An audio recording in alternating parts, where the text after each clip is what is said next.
It was just facts. I mean, we didn't get crafty. It wasn't until closing, actually the night before closing, when we really started to get artful, like try to Yeah. really, get more theater put into it. Because again, in the beginning, we're this is slightly an uphill battle, I would say, right? We have witnesses that are going to come in, multiple witnesses that are going to come in. We mentioned the young woman, but there was also a station cleaner who was nearby who said he heard people screaming, "Don't jump." The train operator who said that she heard people, yelling, and then this guy, here he comes midair right into her windshield. So, we knew that it was going to be a case where they were going to call the client's credibility into question. And obviously, as the attorney, now you're kind of getting your credibility looked at a little bit because, yeah, you're representing this guy and we don't know if he's telling the truth and you're the one representing him. So it was really just, laying the foundation to be the most credible person. Whatever's bad, we're going to say it. Whatever's good, we're going to say it. But we have to maintain above all else our credibility. And then we ended up by the end of the case, it turned into a question of the defendant's credibility. So we were able to flip it 100% on them, and that's when we really went in for the kill during closing. Jessica, anything on the framing or sequencing and opening you thought was helpful?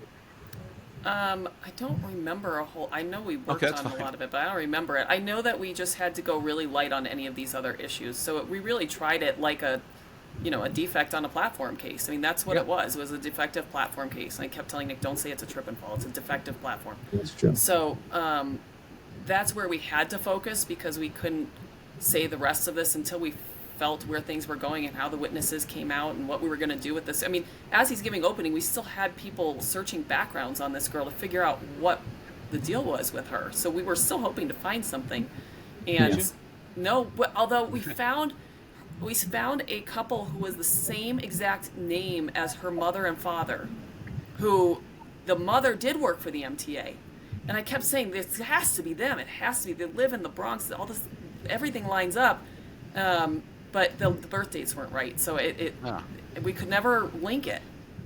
We went through a lot of this. This case is horrible. Settle it. Then okay, we have a plot, and then it's horrible again, and we have a break, and no, it's not a break. So it was Isn't that every case? Yeah. Yep. So what advice did you give Nick on cross-examining, especially the teenage girl, but the other hostile lay Yeah. witnesses?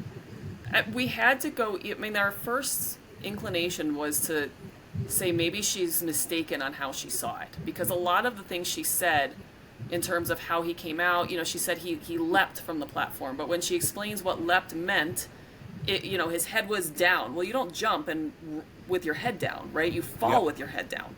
So our first thought was to make it so that she's just mistaken. We don't want to attack a 15-year-old girl if the jurors like her and we can't prove why she's saying this. I still to this day cannot figure out what they did to make her say it.